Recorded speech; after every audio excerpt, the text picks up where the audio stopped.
Part 1, The Gods, the Sweat, and the Whips, 776 BC, 393 AD, the purple-robed judges. The ancient games were not a friendly gathering, they were a grueling, elitist, and hyper-religious festival. To even compete, an athlete had to prove he was a freeborn Greek man without a criminal record. But that wasn't enough. Competitors had to arrive in the city of Elis a full month before the games for a brutal training camp overseen by the Hellenodikai, the Olympic judges.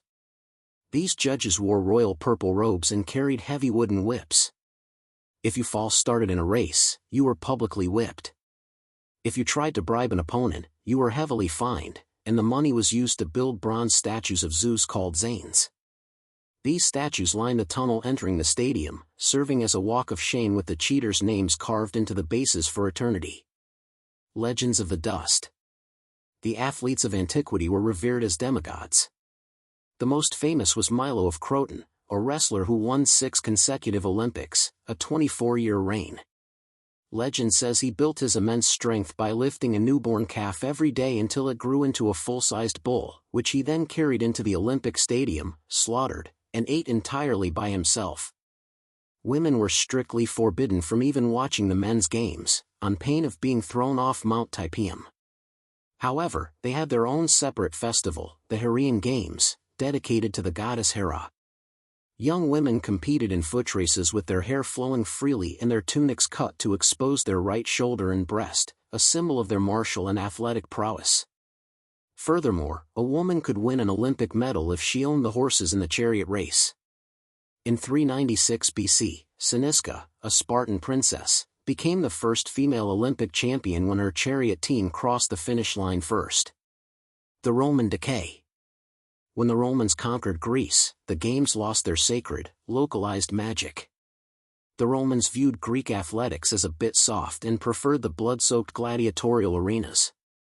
Emperor Nero famously delayed the games by 2 years so he could compete, entering a 10-horse chariot race, falling out, and still forcing the judges to crown him the winner. By 393 AD, the Christian emperor Theodosius I had had enough of these pagan rituals. He outlawed the games.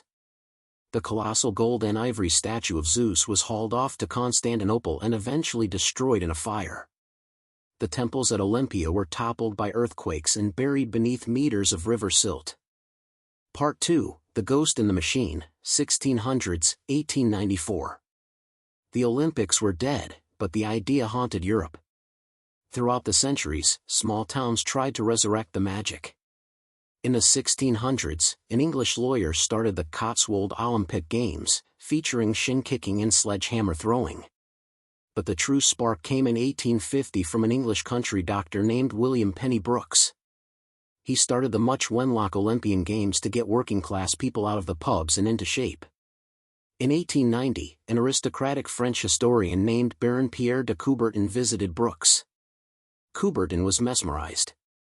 He believed the youth of France were growing soft, and he envisioned a global version of Brooks' Games to promote world peace through sport.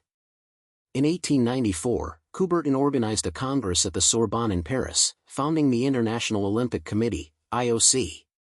The modern games were officially born.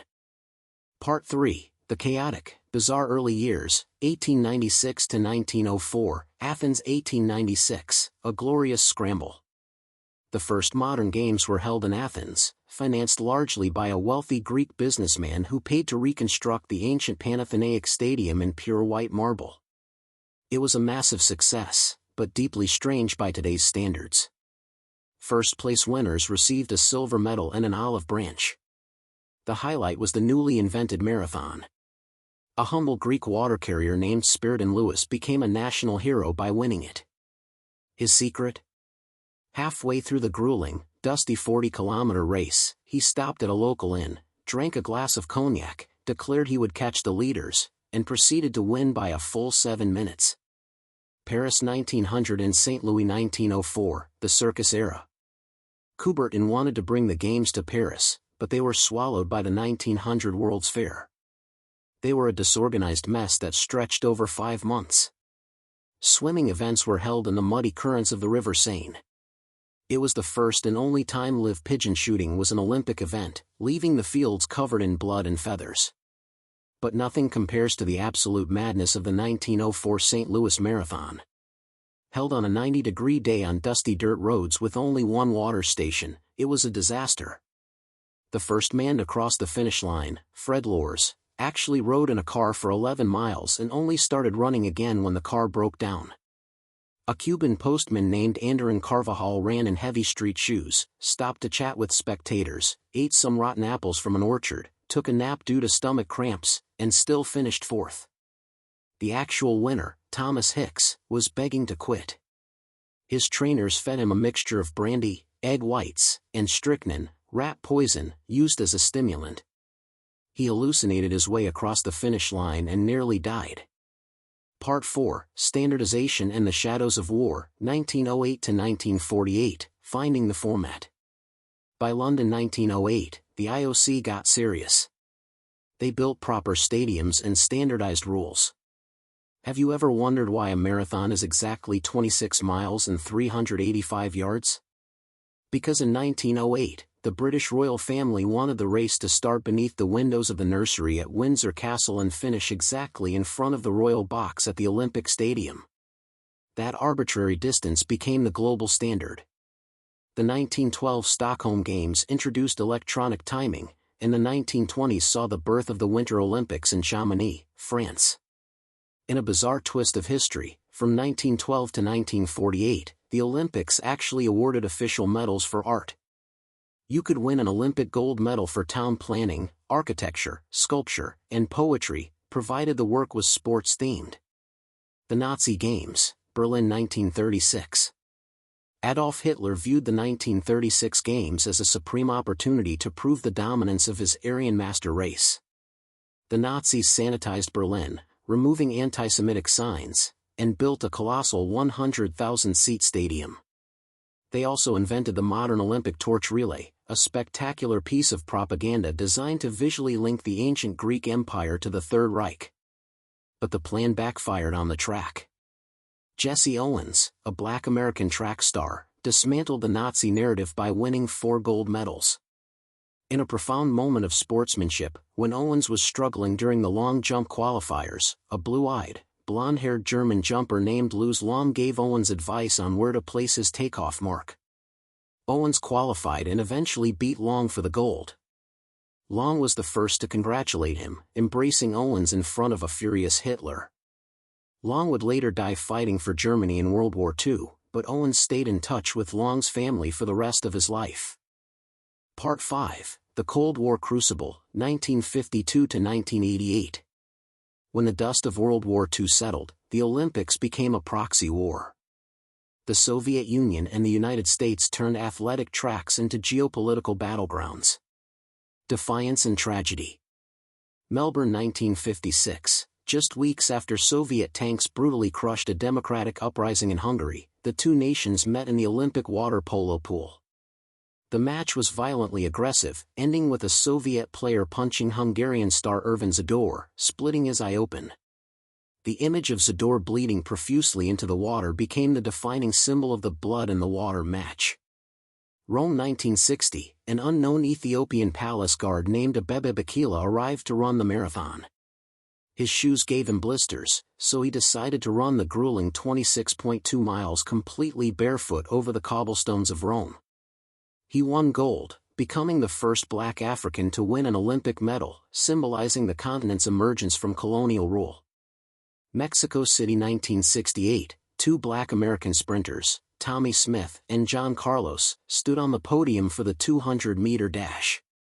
As the American anthem played, they bowed their heads and raised black-gloved fists in a silent, powerful protest against racial injustice in the U.S.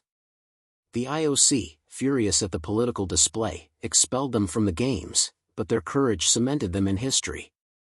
The miracle, the boycotts, and the loss of innocence. The geopolitical tensions snapped in the 1980s. At the 1980 Winter Games in Lake Placid, a team of scrappy American college kids defeated the seemingly invincible, state-sponsored Soviet hockey machine, a moment forever known as the Miracle on Ice. Months later, protesting the Soviet invasion of Afghanistan, the US and 65 other countries boycotted the 1980 Moscow Summer Games. The Soviets retaliated by boycotting the 1984 Los Angeles Games. But by Seoul 1988, the Cold War was thawing, and a new monster emerged: doping. The highly anticipated 100-meter sprint saw Canadian Ben Johnson obliterate American Carl Lewis with a world record time. 3 days later, Johnson tested positive for anabolic steroids. He was stripped of his medal in disgrace. The world realized that the purity of the Olympic ideal was heavily compromised by the drive to win at any chemical cost. Part 6, The Billion-Dollar Superhumans, 1992, present, the Dream Team and Professionalism. In 1992, the IOC finally dropped the hypocritical rule that athletes must be amateurs. This opened the floodgates. The US sent the Dream Team to the Barcelona Games: Michael Jordan, Magic Johnson, Larry Bird, and a roster of NBA Hall of Famers. They didn't just win, they revolutionized global basketball, turning the Olympics into a showcase for the highest paid, most famous professionals on Earth. Pushing the limits of physics. The 21st century gave us athletes who seemed to break the laws of nature. Michael Phelps, USA. Between 2004 and 2016, he won 28 medals, 23 gold. He didn't just swim, he engineered his strokes to perfection, winning the 100-meter butterfly in 2008 by exactly 0.01 seconds. Usain Bolt, Jamaica. He brought joy and swagger to the track. In Beijing 2008, he shattered the 100-meter world record while looking back at the cameras and thumping his chest before he even crossed the line. Simone Biles, USA. She redefined gymnastics, inventing skills so incredibly dangerous and complex that the international scoring system had to create entirely new difficulty categories just for her. Scandals, pandemics, and the future. The modern games are a colossal, bloated, and beautiful machine, facing intense modern problems. State-sponsored cheating. Following the 2014 Sochi Winter Games, whistleblowers revealed a massive operation where Russian intelligence agents were literally passing clean urine samples through a mouse hole in the wall of the anti-doping lab to protect chemically enhanced Russian athletes. Russia was heavily sanctioned for years. The Silent Games. The COVID-19 pandemic forced the Tokyo 2020 Games to be delayed to 2021. Athletes competed in massive, eerily silent stadiums. It brought the immense mental toll of elite sports into the spotlight, famously leading Simone Biles to withdraw from several events to protect her safety and mental health. Paris 2024, a triumphant return to normalcy. Paris utilized its iconic landmarks, holding beach volleyball under the Eiffel Tower and equestrian events at the Palace of Versailles. They achieved full 50-50 gender parity for the first time in history and embraced urban youth culture by adding breakdancing, to the roster. Epilogue: The Immortal Flame. From naked Greek warriors fighting in the dirt to billionaire athletes flying on private jets, the Olympic Games have mutated into something the ancients could never have comprehended. The IOC is a deeply flawed organization. The Games displace local populations, cost billions, and are frequently used to sports-wash the reputations of authoritarian regimes. But why do billions of people still tune in? Because the core of the Games, the athlete, remains unchanged. When a gymnast stands at the edge of the mat, taking a deep breath before vaulting into the air, or when a swimmer touches the wall after years of grueling, silent 5 a.m. practices, we aren't thinking about politics or television rights. We are watching the absolute pinnacle of what the human body and spirit can achieve. We are watching a flame that has survived the fall of empires, 2 world wars, and the depths of the Cold War. It is the greatest story we tell ourselves about ourselves.